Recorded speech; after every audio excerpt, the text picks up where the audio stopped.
ওনা মানে মহাপূর্ণা মানে বেশি দূর না, এখান থেকে 538। তাহলে উনি তো 48 বছর লীলা করেছেন, তো 500 বছর আগে যদি জন্মগ্রহণ করতে পারতাম তাহলে তার সাক্ষাৎ সেই ভাগ্য নাই। অতএব তার সঙ্গ যারা করেছিল তারাও স্বীকৃতি জল হইল পাপিষ্ঠ জন্ম। কে বলছে কথাটা? কে বলছে? হ্যাঁ, বৃন্দাবন দাস। বৃন্দাবন দাস ঠাকুর লিখছেন তো, গ্রন্থ কে লিখেছে? বৃন্দাবন দাস ঠাকুর। তো মহাপ্রভু লীলা সম্বরণ করেছেন, তারপরে উনি লিখছেন। হ্যাঁ, তাই বলছে হইল পাপিষ্ঠ জন্ম তখনও না হইল।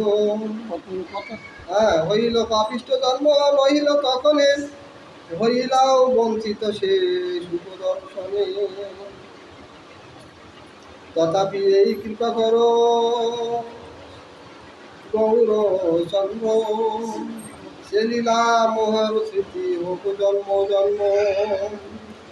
তোমার ওই লীলার স্মৃতি যেন আমার অন্তরে জাগে। আমি তখন জন্মগ্রহণ করতে পারিনি, তোমার লীলা দর্শনও করতে পারিনি, তাই তোমার ওই লীলার স্মৃতি যেন আমার হৃদয়ে জাগে প্রভু।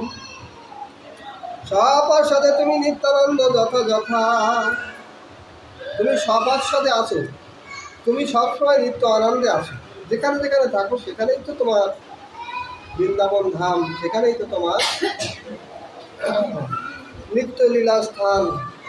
লীলা করো মই জানো ভিত্ত তথা। কি বললেন? সবার সাথে তুমি নিত্যানন্দ যথা, তুমি আর নিত্যানন্দ যেখানে যেখানে আসো। আমার একটুকুনি মানে আরতি, এই আরতিটা তুমি রেখে দিও। কি? তুমি যেখানে জন্ম, যেখানে যেখানে নিত্যানন্দ তুমি থাকবে, মানে নিতাই আর যেখানে থাকবে লীলা করবে, সেখানে লীলা করো মই জানো ভিত্ত হও তথা, সেই জায়গায় যেন আমি ভিত্ত হয়ে থাকতে, এই ভক্তের ইচ্ছা।